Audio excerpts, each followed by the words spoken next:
സ്വാഗതം. 1K subscribers ആകാൻ വേണ്ടി വർഷങ്ങളായിട്ട് കാത്തിരിക്കുന്ന ഫ്രണ്ട്സ്, നിങ്ങൾ ചെയ്തുകൊണ്ടിരിക്കുന്ന മണ്ടത്തരത്തെ കൃത്യമായിട്ട് മനസ്സിലാക്കാൻ വേണ്ടിയിട്ടാണ്.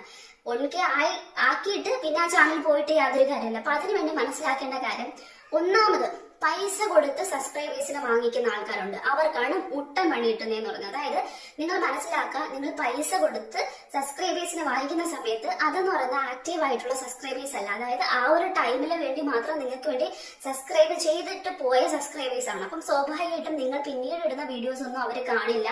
അവർ നിങ്ങളുടെ വീഡിയോയ്ക്ക് താഴെ കമന്റ് ചെയ്യില്ല, നിങ്ങളെ ലൈക്ക് ചെയ്യില്ല. ഒരു തരത്തിലുള്ള സപ്പോർട്ടും ചെയ്യാതിരിക്കുന്നത് കൊണ്ട് തന്നെ സ്വാഭാവികമായിട്ടും നമ്മുടെ യൂട്യൂബ് എന്ന് പറയുന്നത് വെറുതെ ഇരിക്കുന്ന ഒരു പരിപാടി ചെയ്യുന്ന വ്യക്തിയൊന്നും അല്ല. കൃത്യമായിട്ട് പറഞ്ഞു കഴിഞ്ഞാൽ ഒരു സിസ്റ്റം ഒന്നും അല്ല. അത് കൃത്യമായിട്ട് നമ്മുടെ ഓരോ ചാനലിന്റെയും ഓരോ പ്രവർത്തികളും ഓരോ കാര്യങ്ങളും കൃത്യമായിട്ട് അനലൈസ് ചെയ്യുന്നുള്ള കാര്യം മനസ്സിലാക്കി എടുക്കേണ്ട കാര്യമാണ്. അപ്പം അതുകൊണ്ട് തന്നെ ഇവിടെ സബ്സ്ക്രൈബേഴ്സിന്റെ കാര്യത്തിൽ ഒരു ഫിൽറ്ററിങ് കൃത്യമായിട്ട് ഓരോ ചാനലിന്റെ കാര്യത്തിൽ നടത്തുന്നുണ്ട് അവര്. അപ്പൊ അങ്ങനെ നടക്കുന്ന സമയത്ത് ആക്റ്റീവ് അല്ലാതെ ആകുന്ന അതായത് പൈസ കൊടുത്ത് മേടിക്കുന്ന ഇവര് ഒരിക്കലും പിന്നീട് നമ്മുടെ ചാനലിലെ വീഡിയോസ് ഒന്നും കാണാൻ പോകുന്നില്ല, നമ്മളെ സപ്പോർട്ട് ചെയ്യാൻ പോകുന്നില്ല. അപ്പൊ എന്ത് ചെയ്തു, അത് ആക്റ്റീവ് അല്ല, ഇനാക്റ്റീവ് ആയിട്ടുള്ള ആൾക്കാരാണ്. അപ്പൊ സ്വാഭാവികമായിട്ടും ആ സബ്സ്ക്രൈബേഴ്സിനാണ് നമ്മുടെ യൂട്യൂബ് എടുത്ത് കളയുന്ന സ്പാം സബ്സ്ക്രൈബേഴ്സ് എന്നൊക്കെ പറയത്തില്ലേ, അത് ഒന്നാമത്തെ വശം. അത് ഇനി രണ്ടാമത്തെ നമ്മൾ തന്നെ ചെയ്യും. അതായത് ഏതെങ്കിലും ഒരു ഐഡിയ കൂടിയാണല്ലോ നമ്മൾ സബ്സ്ക്രൈബ് ചെയ്യാനുള്ളത്. ഒരാൾ തന്നെ ഒന്നിലധികം ഐഡിയകൾ ഉണ്ടാക്കിയിട്ട് കൃത്യമായിട്ട് ഇതുപോലെ സബ്സ്ക്രൈബ് ചെയ്യുക, കമന്റ് ചെയ്യുക, ഇങ്ങനെ കുറച്ച് കാര്യങ്ങൾ ചെയ്യും. ഒരേ വ്യക്തികൾ തന്നെ അല്ലെങ്കിൽ 10 പേര് ഒരു ഗ്രൂപ്പ് അടങ്ങിയവർ ചെയ്തിട്ട് ഇങ്ങനെ ചെയ്യുന്ന സമയത്ത് പിന്നീട് ഇതിന്റെയും അവസ്ഥ എന്ന് പറഞ്ഞാൽ ഇത് ഉറപ്പായിട്ടും യൂട്യൂബിന് മനസ്സിലാവും. അപ്പൊ ഫിൽറ്റർ ചെയ്യുന്ന ടൈമിൽ ഇവരെയും എടുത്തു കളയാനുള്ള ചാൻസ് ഉണ്ട്.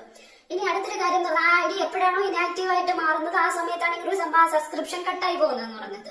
ഇനി മറ്റൊരു കാര്യം എന്ന് പറയുന്നത്, ചിലപ്പോൾ നമുക്ക് സബ്സ്ക്രൈബ് ചെയ്ത് സപ്പോർട്ട് ചെയ്തുകൊണ്ടിരിക്കുന്ന ചാനലില് ഈ പറയുന്ന കണക്ക് ഒരു ചാനലുണ്ട്. അപ്പൊ ആ ചാനലുകാർക്ക് എന്ത് ചെയ്യും, ചിലപ്പോൾ ഈ പറഞ്ഞ യൂട്യൂബിന്റെ ഭാഗത്ത് നിന്ന് ടെർമിനേഷനും കോപ്പിറൈറ്റ് സ്ട്രൈക്കൊക്കെ വന്ന് അങ്ങനെ പോകാനുള്ള ചാൻസ് ഉണ്ട്. അപ്പൊ എന്ത് ചെയ്യും, ആ ചാനൽ തന്നെ പോകുന്ന സമയത്ത് എന്ത് ചെയ്യും, നമുക്കുള്ള ആ സബ്സ്ക്രൈബേഴ്സ് ഉടനെ നഷ്ടപ്പെടാനുള്ള ചാൻസ് ഉണ്ട്. ഇങ്ങനെ ഒരു കണ്ടന്റ് കൃത്യമായിട്ട് അത് ഏത് വിഭാഗത്തിൽപ്പെട്ടതാവും, നമുക്ക് എന്തെങ്കിലും ക്രിയേറ്റിവിറ്റി ഉണ്ടെങ്കിൽ, അങ്ങനെ എന്തെങ്കിലും ഉണ്ടാക്കാനുള്ള കഴിവുണ്ടെങ്കിൽ അത് അങ്ങനെ നമുക്ക് ഈ പറയുന്ന കണക്ക് ചിലവർക്കാണെന്നുണ്ടെങ്കിൽ ഈ പറയുന്ന ഡ്രസ്സൊക്കെ തയ്ക്കാൻ അങ്ങനത്തെ കുറച്ച് കാര്യങ്ങളില്ലേ, അതുണ്ടായിരിക്കും. ക്രാഫ്റ്റുകൾ അങ്ങനത്തെ കുറച്ച് കാര്യങ്ങൾ, ഡിസൈനിങ് ഇങ്ങനത്തെ കാര്യങ്ങൾ ഉണ്ടായിരിക്കും. അതല്ലെങ്കിൽ ഫുഡ് നന്നായിട്ട് ഉണ്ടാക്കാൻ അറിയുന്ന ആൾക്കാരായിരിക്കും. അതല്ലെങ്കിൽ നമുക്ക് ഫാമിലി വ്ലോഗ്സ് ചെയ്യാം, അല്ലെങ്കിൽ റെസ്പോൺസ് ഇതുപോലെ റിയാക്ഷൻ വീഡിയോസ് ചെയ്യാം. അതല്ലെന്നുണ്ടെങ്കിൽ അങ്ങനെ അറിവിലേക്ക് പകർത്താൻ പറ്റുന്ന എന്തൊക്കെയോ വിഷയങ്ങൾ ഇവിടെ ഉണ്ട്. നമുക്ക് ഒരുപാട് കണ്ടന്റുകൾ ഉണ്ടാക്കാൻ പറ്റും.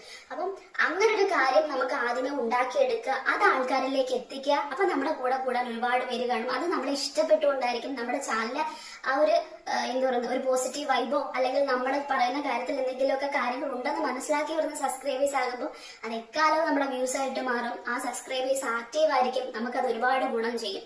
ഞാനിത് പറയുമ്പോൾ എത്ര പേർക്ക് ഇത് നേരെ ഉൾക്കൊള്ളാൻ പറ്റും, എടുക്കാൻ പറ്റുമെന്നൊന്നും എനിക്ക് അറിയത്തില്ല. പക്ഷെ നിങ്ങൾ മനസ്സിലാക്കാൻ, നിങ്ങൾ ചെയ്യേണ്ടത് നല്ലൊരു കണ്ടന്റ് ഉണ്ടാക്കി എടുക്കുക, ആ കണ്ടന്റ് ഷെയർ ചെയ്യുക, കൃത്യസമയത്ത് ഷെയർ ചെയ്യുക, പ്രോപ്പറായിട്ട് ഷെയർ ചെയ്യുക. ഇങ്ങനെയുള്ള കാര്യങ്ങൾ, നല്ല തംബ്നെയിൽസ്, അട്രാക്റ്റീവ് ആയിട്ടുള്ള തംബ്നെയിൽസ് വെക്കുക, ക്യാപ്ഷൻസ് വെക്കുക, ഇങ്ങനെ കുറച്ച് കാര്യങ്ങളൊക്കെ ചെയ്യുകയാണെന്നുണ്ടെങ്കിൽ നിങ്ങളുടെ ചാനല് നല്ല രീതിക്ക് തന്നെ ഗ്രോത്ത് ആവും. ഒറ്റയടിക്ക് ഞാൻ എന്നൊരു വീഡിയോ ഇട്ട് ഈ ഒരു വീഡിയോ 1 ലക്ഷം പേര് ഇന്ന് തന്നെ കാണണമെന്നുള്ള വാശി പിടിച്ചു കഴിഞ്ഞാൽ അത് നടക്കുന്ന കാര്യമൊന്നുമല്ല. മേ ബി ചിലപ്പോൾ ഒരാഴ്ച കൊണ്ട് ക്ലിക്ക് ആവും, ചിലപ്പോൾ ഒറ്റ ദിവസം കൊണ്ട് ക്ലിക്ക് ആവുന്ന ആൾക്കാരുണ്ട്. അതൊക്കെ ഭാഗ്യം എന്നൊരു സംഭവം കൂടി, ഒരു ഘടകം കൂടി ഇതിനകത്തുണ്ട്. ചിലപ്പോൾ ഒരാഴ്ച, 1 മാസം, ചിലപ്പോൾ 2 മാസം, ചിലപ്പോൾ 1 വർഷം കൊണ്ടായിരിക്കും.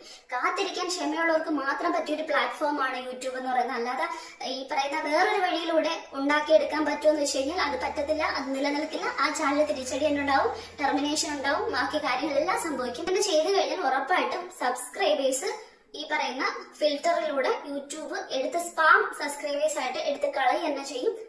അപ്പം ഉപകാരപ്പെടുകയാണെന്നുണ്ടെങ്കിൽ ലൈക്ക് ചെയ്യുക, ഷെയർ ചെയ്യുക, കമന്റ് ചെയ്യുക.